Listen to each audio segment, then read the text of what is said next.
Opa, tudo bem? Opa, tudo bom, deputado? Tudo bem, Tudo Kim? jóia? Tudo bem, tá me ouvindo bem? Tá? A imagem tá boa? Tô te ouvindo sim, você tá me ouvindo? Tô sim, tudo certo. Então, beleza, Kim, vamos lá. Super obrigada aí pelo convite, por ter aceitado o convite nosso. Imagina. E, e vamos lá, a gente tem bastante assunto para falar, então a gente está aqui hoje, para quem está nos escutando, com o deputado federal Kim Kataguiri, e membro do MBL também, deputado por São Paulo. E antes de começar, eu queria te dar os parabéns aí pela sua posição no ranking dos políticos. Então, você tem, desde o começo do seu mandato, aí, figurado entre os 10 primeiros, top 10 do nosso ranking, desde o começo. Então, primeiro que eu só queria saber se você sabe exatamente quais são os critérios, mais ou menos, quais são os critérios que o ranking usa para avaliar os deputados e senadores e por que você está tão bem colocado. Sei, claro, acompanho o ranking, né, assiduidade, né, que é o mínimo, né, obrigação do deputado de marcar presença nas sessões, mas tem gente que nem isso faz, né, nem aparecer nas votações.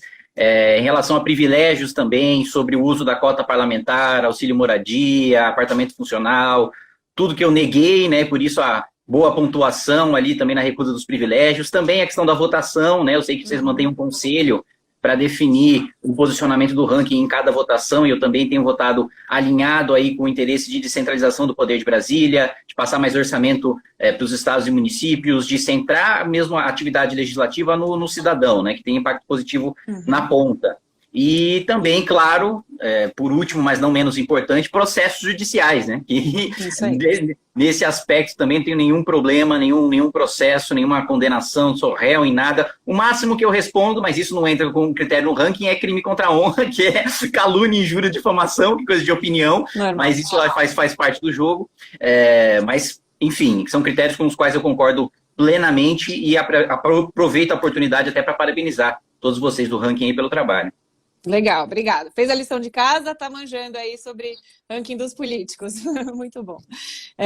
Então vamos lá, Kim, vamos entrar no tema mais apimentado aí que o pessoal tá querendo ouvir. Você soltou um vídeo recentemente afirmando que a partir de agora a sua pauta principal aí, como deputado federal, passa a ser o impeachment do presidente Bolsonaro, né? Então, de acordo com a Constituição, precisa ter um crime de responsabilidade para levar esse processo adiante. Então, o pessoal quer saber, houve crime? Existe base legal para o impeachment? Existe, como você bem colocou, né, para o presidente da República no sistema presidencialista cair, né, sofrer um processo de impeachment pelo parlamento, precisa ter um crime de responsabilidade, que são aqueles regulamentados pela lei número 1079, né, a mesma lei que regulamentou o impeachment do Collor e da Dilma, e também com uma jurisprudência renovada aí, o Supremo beneficiou a Dilma no impeachment dela, passando uma votação de admissibilidade para o Senado, e o eventual impeachment do Bolsonaro também teria uma votação de admissibilidade do Senado. Então, hoje o processo de impeachment, né, tem essas duas regulamentações. Primeiro, né, a previsão constitucional e legal da Lei 1079 e segundo, a jurisprudência do Supremo que prevê o novo rito de impeachment desde o processo que aconteceu contra a Dilma.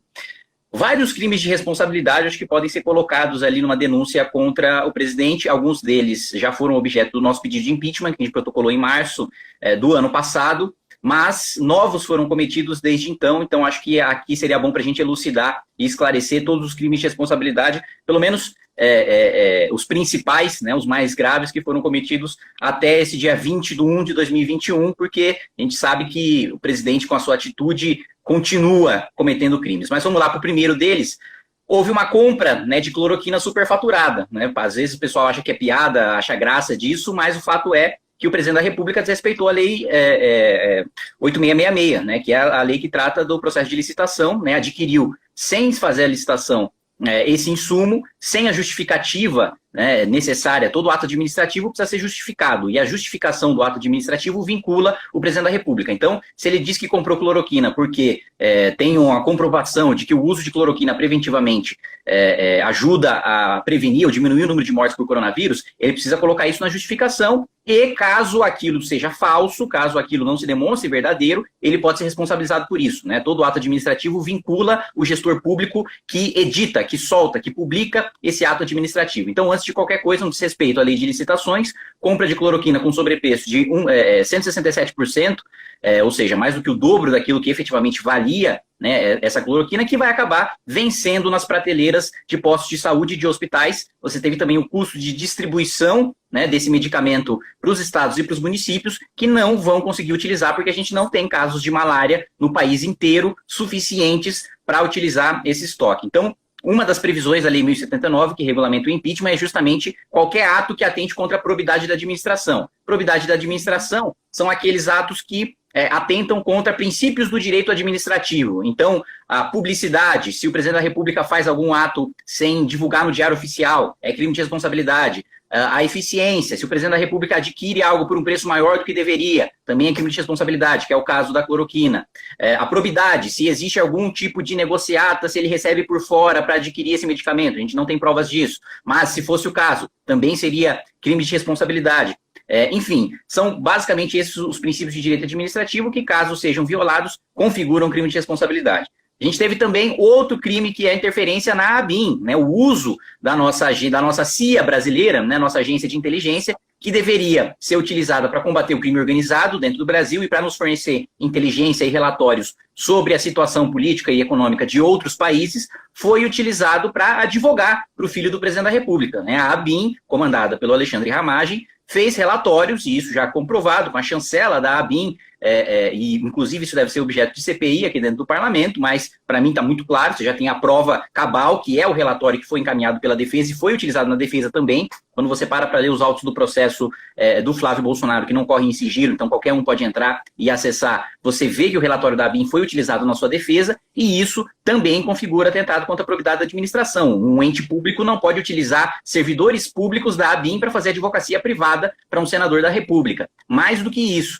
você teve essa interferência direta na ABIN, mas essa interferência só existiu porque você teve um crime anterior, que foi uma tentativa de interferência na Polícia Federal. Né? O Alexandre Ramagem, para quem não lembra, e seria nomeado inicialmente para a diretoria-geral da Polícia Federal. E só não conseguiu assumir porque você teve um pedido de liminar que foi atendido pelo Judiciário, que colocava que ele era parcial, que ele era uma pessoa ligada ao presidente da República, que seria utilizada para blindar os filhos do presidente contra as investigações que os filhos estavam sofrendo. Então, primeiro você teve essa tentativa de interferência na Polícia Federal, que só não foi bem sucedida por causa de uma interferência do Judiciário.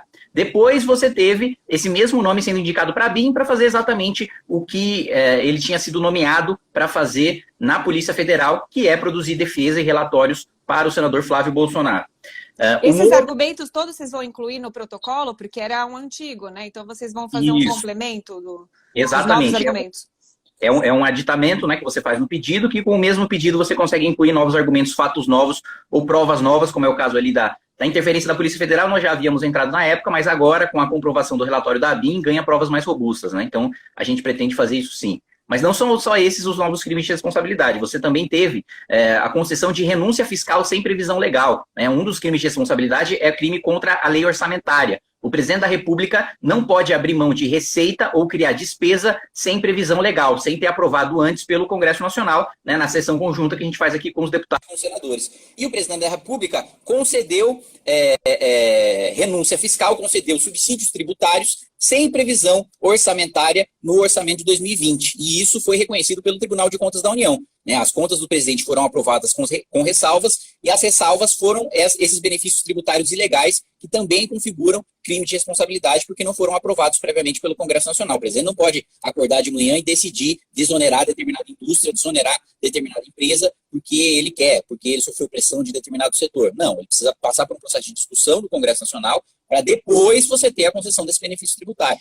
Kim, desculpa te interromper um pouquinho, o seu áudio deu uma piorada agora, eu não sei se mudou alguma coisa, para mim piorou também, o pessoal está falando aqui que, não sei se mudou o microfone. Pera aí, que eu acho que foi porque me ligaram, eu vou sair e entrar, pode ser? Tá bom. Beleza? Entre e volta, porque ficou ruim seu áudio agora. Obrigada a quem está acompanhando aí, a gente já está com mais de 1000 pessoas aqui na live. O Kim já está voltando para a gente falar de impeachment do presidente Bolsonaro, que é o processo que o MBL protocolou e está indo atrás. E vamos ver aqui, o Kim já está voltando. Só um minutinho.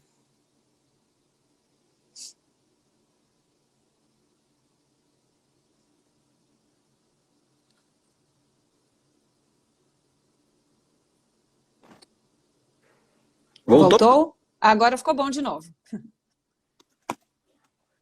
Agora tá bom de novo? Beleza. Não, eu achei que era porque tinham me ligado mesmo.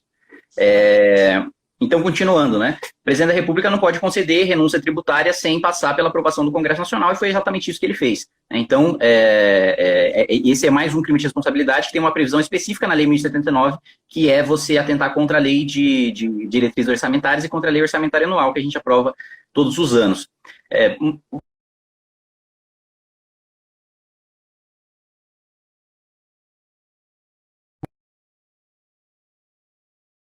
Antes da vacina ficar pronta, dos estudos da vacina ficarem prontos, o governo federal já sabia que precisaria de seringas, agulhas e da própria vacina para promover uma campanha nacional de imunização. O governo não fez isso, né? E uma das modalidades do crime de responsabilidade é a modalidade culposa, né? Quando você não tem a intenção, mas quando você age, quando você é incompetente, basicamente, né? Que é quando você age com negligência, imperícia ou imprudência, que é exatamente o que houve em relação ao governo federal, ao não adquirir as agulhas, as seringas e a própria vacina, previamente, né, 6 meses antes, já sabendo que você teria acesso à vacina e que você precisaria desses insumos para fazer uma campanha nacional. Os 2 únicos estados que se programaram para ter agulhas e seringas para a campanha de vacinação foi Minas Gerais e São Paulo. E aí a gente entra em outro crime de responsabilidade, que é requisitar um bem de outro ente da federação. O poder público, o Estado, só pode requisitar bens da iniciativa privada, indenizando quando ele requisita bens. Então, tem um estado de emergência, por exemplo, lá em Manaus, e eu preciso de cilindros de oxigênio de uma empresa de eventos, que utiliza aquele oxigênio para eventos, para, sei lá, inflar balão. Eu faço essa requisição para atender os hospitais, indenizo a empresa e está tudo certo dentro da lei. O que não pode é um ente da federação fazer isso com o outro. Então, a União não pode fazer isso com o município. Se tem um bem que o município adquiriu, a União não pode exigir. Se tem um bem que o Estado adquiriu, a União não pode exigir. Se tem um bem que a União adquiriu, o Estado não pode exigir. A mesma coisa para o município, né? Um ente não pode requisitar. O Estado de São Paulo poderia ter negado o pedido legalmente? O João Dória poderia ter negado. Falou, não vou liberar as vacinas para o resto do Brasil. Então, um primeiro ponto, vou chegar lá. O primeiro ponto é agulha e seringa. O Estado de São Paulo se negou, com base nessa previsão legal, a entregar agulha e seringa. E o governo Bolsonaro entrou no judiciário contra o Estado de São Paulo para tentar confiscar as agulhas e seringas do Estado de São Paulo, financiadas com o dinheiro do pagador de impostos paulista. E o judiciário deu exatamente essa resposta. Um ente da federação não pode requisitar bem de outro ente. E ainda deu uma bronca na decisão para a União, que o Estado de São Paulo não poderia pagar pela incompetência e pela falta de planejamento do governo federal. Então, o primeiro crime de responsabilidade é tentar requisitar um bem de outro ente da federação. E o segundo entra justamente na vacina. Porque o que aconteceu? Você teve a produção, né, de 7 milhões de doses da Coronavac no estado de São Paulo, e o Instituto Butantan não produz apenas para o estado de São Paulo, ele produz para o Brasil inteiro. E essas 7 milhões de doses estavam previstas para o Brasil inteiro, né? Então, o que aconteceu? O governo federal disse, me passa 7 milhões de doses, manda 7 milhões de doses para Brasília. O que o Instituto Butantan respondeu? Olha, o nosso procedimento padrão, que é feito desde a fundação do Instituto Butantan, então todas as vacinas são feitas assim, rubéola, sarampo, a da gripe suína, que foi desenvolvida também pelo Butantan, funciona da seguinte maneira. O Instituto Butantan recebe do Ministério da Saúde qual é o planejamento do Plano Nacional de Imunização para aquela doença. Depois de receber esse planejamento, o Instituto repassa para Brasília todas as doses do resto do país e fica com as doses de São Paulo. Fica com 25%, porque 25% é basicamente a proporção da população que mora no estado de São Paulo. O Instituto Butantan, então, através do seu diretor, o Dimas Covas, deu essa resposta, e o governo federal respondeu o seguinte, o Ministério da Saúde respondeu o seguinte, não, eu não quero que você fique com as 25% de vacinas para o estado de São Paulo, eu quero que você mande todas as 7 milhões de doses, depois o que for do estado de São Paulo a gente manda de volta, o que não faz sentido nenhum. Se você vai ter toda a logística de transportar a vacina para Brasília, já fica em São Paulo, que vai ser de São Paulo, para não ter que fazer 2 viagens à toa. Então, em resposta, o Instituto Butantan negou, falou, então eu não vou te entregar as doses e vou entregar direto para os estados aquilo que é dos estados, que é 75% das vacinas produzidas pelo Instituto Butantan. Então, mais uma vez incorre nesse mesmo artigo da Lei 1079, que dita que você não pode requisitar um bem de outro estado, que são os 25% das doses que são de direito do estado de São Paulo. Então, basicamente, né, na minha avaliação, tem gente que coloca outros elementos e outros crimes, aí você tem outras denúncias, você tem um pedido da OAB e outros pedidos de impeachment. Mas na minha avaliação, esses são os crimes de responsabilidade mais graves cometidos pelo presidente da República, né? Então, a interferência na Polícia Federal e na agência de inteligência, a compra superfaturada e sem licitação de cloroquina, sem a justificação no ato administrativo, que também é uma exigência legal, o descumprimento da lei de responsabilidade fiscal, da lei orçamentária anual e da lei de diretrizes orçamentárias na concessão de benefícios tributários sem previsão legal, e também essa requisição de bens de outro ente da federação. Resumidamente, esses são os crimes de responsabilidade, essas são as previsões legais, e a gente pode entrar no detalhe aqui conforme né, você achar conveniente.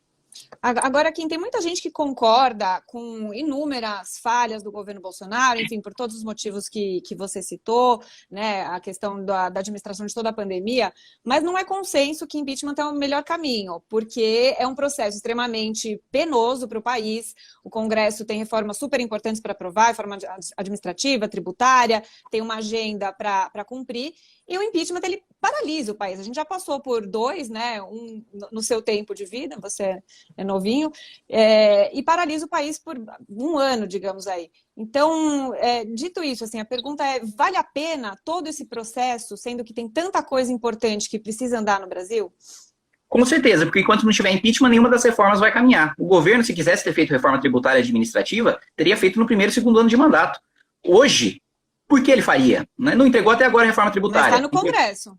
Não está, não. Reforma tributária, o governo mandou 1/3 daquilo que deveria ter mandado. Mandou só a unificação de impostos federais. E isso já estava aqui na Câmara dos Deputados. Cadê os outros 2/3 de reforma? E os outros 2/3 de reforma ainda devem incluir CPMF. Aí, pelo amor de Deus, isso não é reforma tributária, isso é reviver um defunto do governo PT, né? Não tem razão para você reviver isso. Reforma administrativa, é melhor não aprovar nada do que aprovar o que o governo mandou, né? Aprovando o que o governo mandou, eu, como deputado federal, e um dos critérios do ranking, como a gente colocou logo no início, se mantém todos, né? O carro, o motorista, a segurança, a cota parlamentar, auxílio moradia, etc., super salário, auxílio mudança, férias de 60 dias para o judiciário, para o executivo, para o legislativo, para os ministros de Estado, enfim.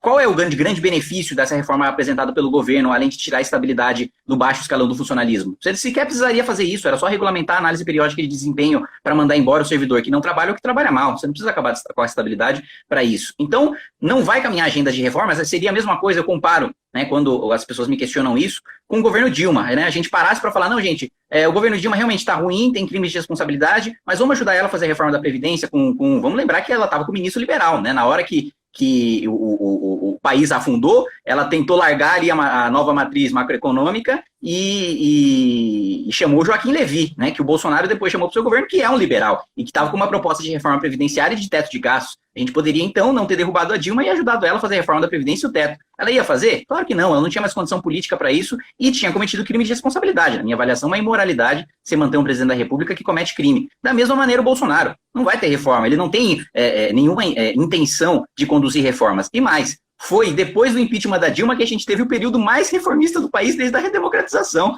né? A gente teve a aprovação da reforma do ensino médio, da PEC do teto, do fim do imposto sindical, da reforma trabalhista, do novo marco de PPPs, enfim. Você nunca teve tantas reformas em tão pouco tempo do que depois do impeachment da presidente Dilma. Então, se o país quer ter a prioridade de fazer, como eu acho que deve ter, fazer uma reforma administrativa profunda que acabe com privilégios, fazer uma reforma tributária que unifica os impostos e que simplifique nessa burocracia para você pagar, e com diminuição de impostos, que eu acredito que seja possível sim, não caio nessa conversa de que não existe momento para se reduzir tributação, não existe momento para se reduzir a alíquota agora, porque o país está muito endividado. Eu acho que é justamente porque o país está muito endividado que a gente precisa reduzir a alíquota. Mas isso eu acho que era assunto para uma live inteira, né, de discussão sobre orçamento e sobre tributação. Mas, enfim, não adianta acreditar, ter essa falsa fé de que com o governo Bolsonaro você vai ter reforma, né? Porque não vai ter. Se quisesse ter reforma e privatização, já teria feito, né? O presidente da República do Brasil, quando sai da urna, sai muito forte, né? Eu lembro o histórico de todos os presidentes. Fernando Henrique, as principais mudanças foram no primeiro ano de mandato,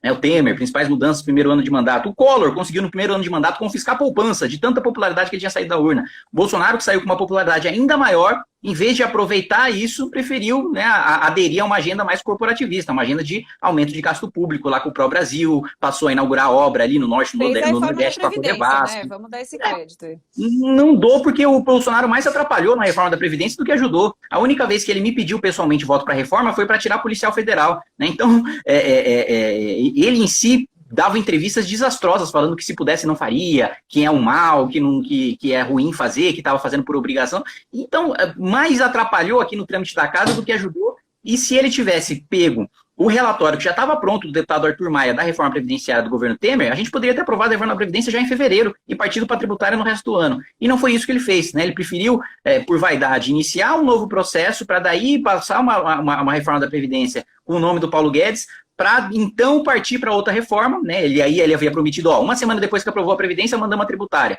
Então aqui já passou, desde essa uma semana, já passou mais de 1 ano e 2 meses, né? E até agora só se mandou a unificação dos tributos federais, que é 1/3 de reforma. Então, se o governo quisesse ser reformista, já teria sido. Privatização, mesma coisa. Dezenas e dezenas, a maior parte das empresas estatais, se o governo quisesse ter privatizado, nem do Congresso ele precisaria. EBC, Valec, Infraero, todas essas empresas você não precisa, Transurb, todas essas empresas você não precisa do governo, do Congresso para privatizar. Basta um decreto do presidente da República incluir no Plano Nacional de Desestatização, que já foi aprovado pelo governo Fernando Henrique há muito tempo. Então, o governo não quer fazer reforma, o governo não quer privatizar. A equipe de desestatização caiu fora também, né? Que não exatamente. Quem queria privatizar era o Salim, e o Salim saiu porque viu que o governo não queria privatizar. Tá certo. Agora, Kim, quem não for a favor de impeachment vira inimigo do MBL, porque a gente viu aí, acho que foi ontem, anteontem, um ataque, por exemplo, ao Marcel Van Hatten do Novo, porque ele não vê base legal, enfim, ele tem a visão dele. Agora, o Novo normalmente é um partido muito alinhado aí com o MBL, ideologicamente, politicamente, né, liberal e tal. Vai ser assim de agora em diante? Quem não concordar com vocês vai meter o pau? Assim não é inimigo. Agora, é suscetível a críticas, né? Eu discordo do tom que o Israel Russo, né, usou ali no nosso blog, na MBL News. Comparou com a Dilma e tal. Dessa comparação eu discordo, não acho que tenha sido adequada, ainda mais com o Marcel, que é um cara que tanto eu sempre fui correto com ele, e ele sempre foi correto comigo aqui dentro da Câmara dos Deputados. Eu acho que ter palavra é uma das coisas importantes aqui, é uma coisa que eu sempre tive com ele sempre teve comigo. Acho que o tom foi, sim, inadequado, mas eu concordo com o mérito da crítica, que é o Marcel até agora não enxergar crime de responsabilidade do presidente da República. Nesse sentido, eu acho que está suscetível à crítica como qualquer outro parlamentar que esteve na época que a gente fazia a pressão pelo impeachment. Isso não significa ser inimigo, pelo contrário.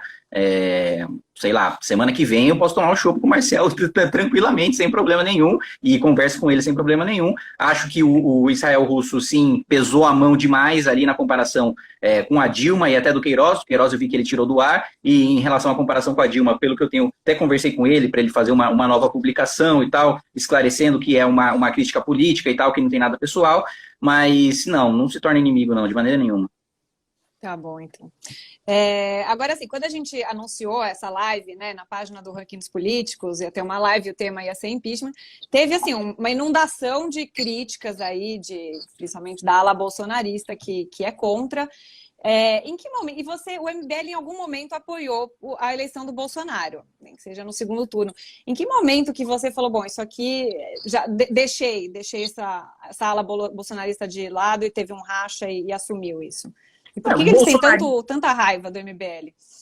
Bolsonarista a gente nunca foi. Eu acho que essa é a principal razão pela qual o Bolsonaro, né, e a família dele odeiam a gente, porque eles têm uma mentalidade stalinista, né? Eles têm que ter hegemonia na direita, qualquer um que tem o mínimo de crítica a se fazer, vira inimigo, aí sim, né, a ser eliminado, e enfim, fui chamado de comunista e tal, quando a gente discordou do governo em 2019, não estava pedindo impeachment, não estava na oposição, nada disso, a gente simplesmente tinha críticas à condução do governo, e aí já era taxado de comunista, de que tinha se vendido para o PT, que estava querendo implementar o globalismo com o Fernando Henrique, financiado pelo Jorge Soros, que estava apoiando a agenda gaysista, e por aí vai, né, esse tipo de acusação que a gente vê esdrúxula aí por parte dessa militância mais radical do bolsonarismo.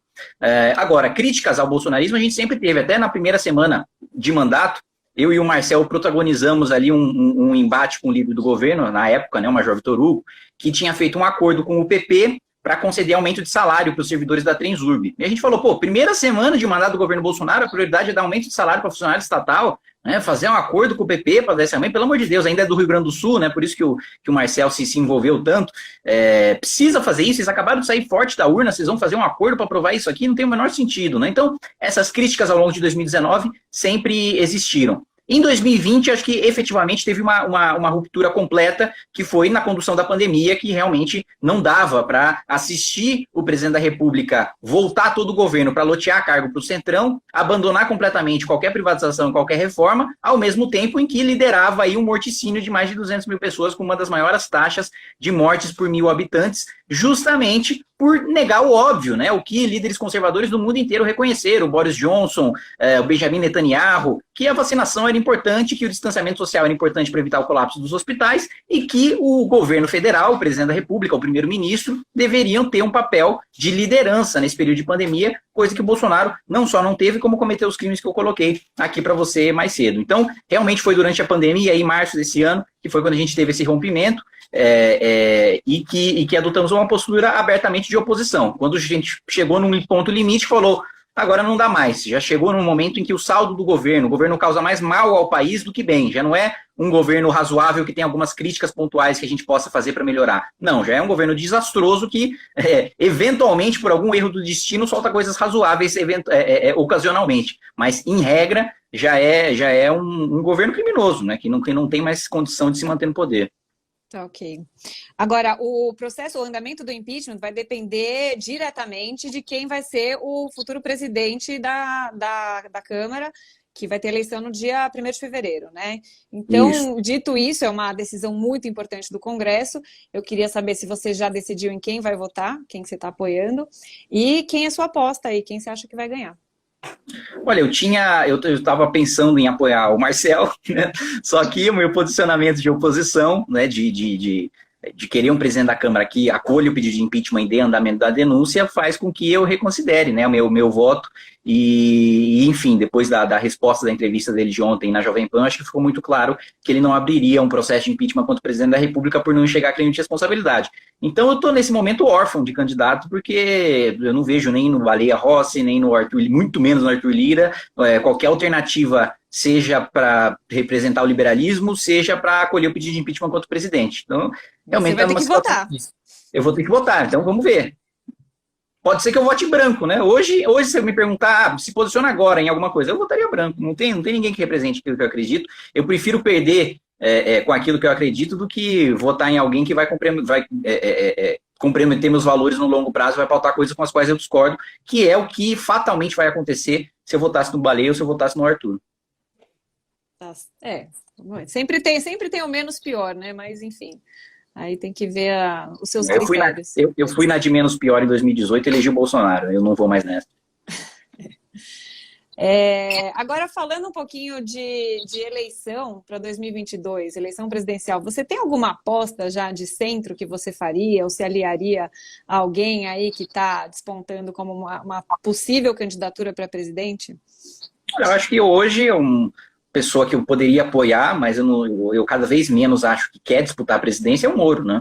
É um cara que saiu do governo realmente mais ou menos na época em que a gente também teve a ruptura com o governo Bolsonaro, que também tinha acreditado naqueles valores que o Bolsonaro tinha colocado na campanha, e no momento que percebeu a traição do governo, caiu fora, né? E tivemos uma boa notícia aí, acho que ontem ou anteontem, de que, né, a primeira pesquisa, acho, que o Moro ganharia já no segundo turno do Bolsonaro. Em todas as anteriores ele estava sendo derrotado, a popularidade do Bolsonaro caiu e agora o Moro vence o Bolsonaro em 2022. Agora, eu não sei se ele quer, né? Porque eu vejo cada vez mais ele indo para a iniciativa privada, que é uma coisa que eu respeito, não tem problema nenhum uma pessoa sair da vida pública e partir para uma profissão privada. Eu, pessoalmente, quero ser professor de direito, quero advogar, abrir escritório, minha vida política aí, eu pretendo aí, sei lá, não quero ficar ali com 40, 50, 60 anos disputando a eleição, não, que eu acho que eu não tenho coração para isso. Mas em 22 você quer se reeleger? 22 sim. Agora, eu não quero ficar a vida inteira nisso, quero fazer um bom trabalho, deixar meu legado, olhar para trás, ter orgulho desse legado e depois tocar minha vida. Né? Beleza. Kim, entrando um pouco mais na questão das vacinas aí para o pessoal que tá nos acompanhando. Enfim, teve todo o mérito aí do governo do estado de São Paulo, que trouxe a Coronavac, conseguiu disponibilizar com o Instituto Butantan. E agora o argumento bolsonarista é que houve um financiamento disso por parte do Ministério da Saúde. Do governo federal, e o Dória ficou escandalizado, disse que não, que o financiamento foi todo com o dinheiro do governo do estado de São Paulo. Então, quem está falando a verdade aí nessa história? Quem está falando a verdade é o Dória, né? Porque, e aqui deixo bastante claro que eu não apoiaria o Dória para 2022, assim, praticamente nenhuma hipótese. A gente rompeu com o Dória já em mais ou menos ali 2017, quando a gente apoiou ele para a prefeitura da cidade de São Paulo, e ele traiu, não teve palavra, e isso, como eu já te coloquei, é muito importante na política. Com a gente, ele tinha prometido que não ia criar nenhum novo imposto e que não ia regulamentar o Uber. Ele fez as duas coisas, né? Criou um imposto sobre serviços de streaming e tentou regulamentar o Uber de maneira quase proibicionista. Então, a gente passou a ser anti-Dória, e o Arthur faz oposição ao Dória na Assembleia Legislativa justamente por causa dessa traição que ele havia se comprometido, né, na campanha de 2016 a não criar novos impostos e a não fazer essa regulamentação, e fez. Mas, nesse caso da vacina, foi o contribuinte, foi o pagador de impostos paulista que pagou pela vacina, e você não tenha dúvida disso. Veja o documento que o Flávio Bolsonaro e o Eduardo Pazuello estão utilizando como prova de que teve financiamento do Ministério da Saúde. É um documento que trata sobre uma rubrica no orçamento, ou seja, uma reserva de dinheiro no orçamento, para um parque fabril de produção de vacinas no valor de 80 milhões de reais. Veja quanto desse valor foi executado. Uma coisa, né, para as pessoas que não entendem de peça orçamentária, é uma previsão no orçamento. Uma previsão no orçamento significa, olha, existe permissão em lei para que o governo faça esse gasto. Essa é uma previsão no orçamento. Um empenho é quando o executivo fala, existe a previsão em lei e eu me comprometo a fazer esse gasto. Aí o dinheiro está empenhado, mas ainda não caiu nenhum centavo na ponta. Executado é quando o dinheiro efetivamente vai para o hospital, vai para o instituto, vai para a escola, vai para a creche, vai para a pavimentação asfáltica. Veja nessa rubrica orçamentária o quanto foi executado. 0. O Ministério da Saúde para o Parque Fabril do Butantã ainda não mandou nenhum centavo. Ele tem a permissão legal, ele já fez o empenho, a promessa, mas ainda não mandou nenhum centavo. Mas mais do que isso, ainda que o Ministério da Saúde tivesse repassado dinheiro para o Estado de São Paulo, isso não seria dinheiro, entre aspas, do governo federal, porque São Paulo paga 10 vezes mais de imposto do que aquilo que recebe. Então não existe essa de governo federal, Brasília financiou São Paulo. Como assim? Brasília faz o quê? Produz soja, indústria, serviço? Não, o Estado de São Paulo financia o déficit de boa parte dos outros estados da federação e da própria União. Né? Você pode explicar um pouquinho melhor como que isso funciona, essa questão da distribuição? Só fazer um parênteses aqui que é importante. Claro. Da tributação que você paga, o principal imposto estadual é o ICMS, né? Do ICMS, mais os outros tributos que o cidadão paulista paga. 90% desse dinheiro vem aqui para Brasília, para a União gastar como ela bem entender. 10% fica com o pagador de imposto do Estado de São Paulo. É o Estado que menos recebe proporcionalmente impostos da União. Ou seja, mesmo que o Ministério da Saúde tivesse feito um repasse de 80 milhões de reais, 80 milhões de reais não é nada perto dos bilhões, das dezenas de bilhões, das centenas de bilhões de reais que o Estado de São Paulo manda todos os anos para a União. Então o Ministério da Saúde não faz mais do que a sua obrigação, e nem isso ele fez, porque não executou esses 80 milhões de reais. O Estado de São Paulo se financia 100% e ainda financia outros estados deficitários, Rio Grande do Sul, Rio de Janeiro, outros estados com problemas, Minas Gerais, outros estados com problemas financeiros. Né? Então não tem essa de dinheiro do governo federal. Né? 90% é dinheiro do Estado de São Paulo que foi repassado e foi para Brasília. Né? Então, quando o Pazuello diz, né, que São Paulo não pagou nada. Como assim São Paulo não pagou nada? São Paulo paga tudo. E toda vez aqui em plenário na Câmara dos Deputados, é um dos motivos das maiores brigas que eu tenho, a gente sempre perde aqui porque São Paulo é subrepresentado. Também tem esse problema, né, que um cidadão do Acre, com todo respeito ao Acre, vale 8 vezes mais do que um cidadão de São Paulo, porque você tem uma população muito maior no estado de São Paulo, com um número muito reduzido de parlamentares para representar. Então, toda vez que a gente tem uma votação de orçamento aqui na Câmara, São Paulo toma porrada, com ajuda geralmente do governo federal, que quer o dinheiro do São Paulo para Brasília. Então, quando o ministro diz que São Paulo não pagou nada e que ele está fazendo caridade com o Ministério da Saúde, é realmente para se ofender e se indignar, porque São Paulo, aliás, esse atrito com o governo federal não vem de hoje, né? Vem ali de 1932, Martins, Miragaia, Drauzio, Camargo, os heróis da Revolução Constitucionalista, que lutaram muito também em razão do Pacto Federativo, que é distorcido desde a época assim que surgiu a federação no Brasil. E São Paulo já pagava proporcionalmente mais aquilo do que recebia em tributação. Então não tem desculpa para o ministro dizer que não, o governo federal está financiando. O governo federal não financia nada em São Paulo. São Paulo se financia sozinho e paga para o governo federal. Tá certo. Tem previsão de novo pacto federativo? Está andando ou está completamente esquecido, de escanteio? O governo tentou, né, fazer uma manobra aqui, porque em regra o presidente da República é obrigado a passar todos os projetos primeiro para a Câmara e depois para o Senado. Para burlar essa regra constitucional, o Bolsonaro arranjou, entre aspas, um senador laranja que apresentou a proposta como se fosse dele, mas era a proposta do governo federal. falando que não, a Câmara está contra mim, então o que é mentira, a Câmara está contra mim, então eu vou mandar no Senado, que no Senado vai ser mais rápido. Todos os senadores estão lá de pantufa até agora, sentados nessa PEC do Pacto Federativo, que também não corrige essa distorção, viu? Ela desvincula alguns fundos constitucionais, mas os estados continuariam recebendo menos dinheiro que a União, que continuaria recebendo menos dinheiro que os municípios. Eu, pessoalmente, defendo que o município receba mais dinheiro e tenha mais competência legal, e o estado receba mais dinheiro e tenha mais competência legal. É um absurdo que no Brasil o deputado estadual seja chancelador de orçamento de governador e nomeador de viaduto. Né? Nos Estados Unidos, que para mim é um exemplo de federação, tem os seus problemas, mas é um exemplo de federação, o deputado estadual que define o que é crime e o que não é crime, o que é lei de trânsito, o que não é lei de trânsito, o que é lei ambiental, o que não é lei ambiental. Se bem que lei ambiental aqui é competência concorrente, né? O deputado estadual também pode legislar, mas você tem uma lei civil também própria, né? De regulamentação de contratos também para os estados. Para mim, eu teria muito menos poder aqui como deputado federal, eu decidiria sobre forças armadas, sobre diplomacia, sobre questões que envolvem o país inteiro, e quem decidiria sobre saúde, educação, segurança pública, trânsito, meio ambiente, seriam os estados. Infelizmente, essa foi uma promessa do Bolsonaro, mas um projeto com essas modificações nunca foi enviado. Uma boa pauta para você batalhar ali por certeza. Nós, como representante. Agora, na questão da pandemia, de novo, uma das questões, uns argumentos que a gente mais escuta aí da ala bolsonarista, digamos assim, é que o STF travou as mãos do Bolsonaro e que deu autonomia para estados e municípios conduzirem a pandemia sem que o governo federal pudesse atuar. Esse é o argumento, né? O que você acha desse argumento? Até que ponto isso é verdade?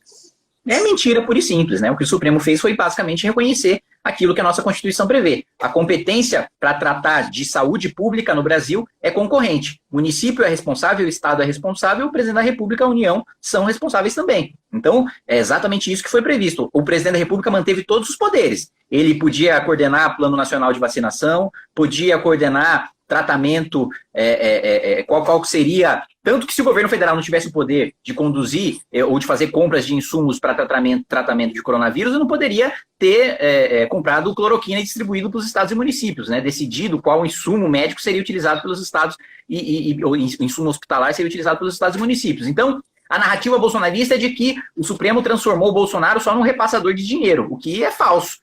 O governo federal, assim como o Trump fez nos Estados Unidos, né, depois de reconhecer a gravidade da pandemia, que ele inicialmente negava também, coordenou um plano nacional, né, em que colocava as fases diferentes dos estados, né, a abertura de cada serviço essencial, não essencial. Bolsonaro poderia ter feito exatamente a mesma coisa, não fez porque estava mais preocupado em brigar com o próprio ministro da Saúde do que em coordenar a saúde do país. Tá certo, então. Bom, foram muitas críticas. A pergunta final para a gente encaminhar aqui para o encerramento. Você conseguiria fazer um reconhecimento de realizações do governo Bolsonaro? Tem alguma coisa que você poderia elogiar ou para você não? Em 2019, sim, claro. Você teve medidas que eu votei e aprovei aqui, junto com o governo Bolsonaro, como a Lei de Liberdade Econômica, relatada pelo deputado Jerônimo Gergen. Você teve também a aprovação aqui, com a ajuda do governo, de um relatório de minha autoria que institui ponto eletrônico para servidores públicos federais. Você teve também o Ministério da Agricultura muito bem conduzido, fazendo com que a gente ultrapassasse os Estados Unidos na produção de soja por meio de um ambiente regulatório mais claro. Você teve uma revogação de uma série de regulamentações e burocracias inúteis por parte ali do ex-secretário Paulo Webel, também, que fazia um excelente trabalho à frente da Secretaria de Desburocratização e Governo Digital. A aprovação do governo digital, muito por esforço do deputado Thiago Mitrô e do deputado Felipe Rigoni, menos do que do governo, mas ainda assim de autoria do governo. A aprovação do marco legal que eu tive a honra de presidir da lei do câmbio, a lei do saneamento básico também foi um avanço que também teve uma grande parcela de participação e de mérito da Câmara dos Deputados, mas foi encaminhado pelo governo e o governo fez um esforço para aprovar.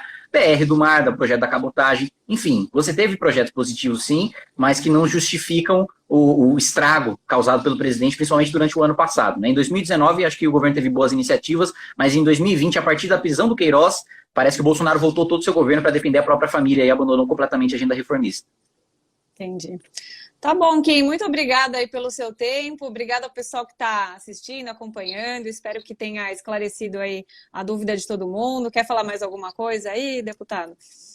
Não, o que eu quero dizer é que a gente está, assim como esteve no segundo mandato do governo Dilma, num momento de acirramento político, num momento de ânimos acirrados, justamente porque você tem um presidente da República que tem um discurso radicalizado, que tem um discurso de nós contra eles, assim como o Lula e a Dilma tinham, que tenho plena consciência, né, de que posso sofrer como sofri durante o governo Dilma, porradaria na rua, apanhar, quebrar garrafa na minha cabeça, não poder andar como não podia andar na rua durante o segundo mandato do governo Dilma, mas tenho plena consciência de que estou fazendo política com a minha convicção. Eu acho que é isso que realmente importa no final das contas, né? Aqui tem gente de diferentes vieses políticos, mas eu respeito quem não está aqui para fazer negócio, quem não está aqui para encher o bolso e está aqui pelo que acredita, como você tem deputados com os quais eu discordo, mas que eu sei que tem uma postura correta, que é o caso do Marcel, que é o caso da Tabata, que é o caso do Rigoni, que eu posso ter mil divergências, mas eu sei que cada um deles está legislando de acordo com aquilo que acredita e quer deixar um legado positivo para trás. E, infelizmente, é essa política do negócio que a gente precisa combater ainda, para depois partir para o debate ideológico, que está muito prejudicado aqui na Câmara e mais ainda no Palácio do Planalto. Tá ótimo, então. Kim, muito obrigada. Obrigada ao pessoal. Acompanhe aí o ranking dos políticos. A gente está sempre de olho no que os parlamentares estão fazendo. Estamos de olho em vocês, hein, Kim? Tudo que vocês estão fazendo aí. E tem que estar. A gente olha, a gente não só olha como a gente registra, então o ranking dos políticos nunca esquece. E nas eleições, vem com a gente, consulta o ranking para votar bem, para a gente melhorar a qualidade legislativa do nosso país. Obrigada aí, pessoal. Um abraço, até a próxima. Obrigado, um abraço.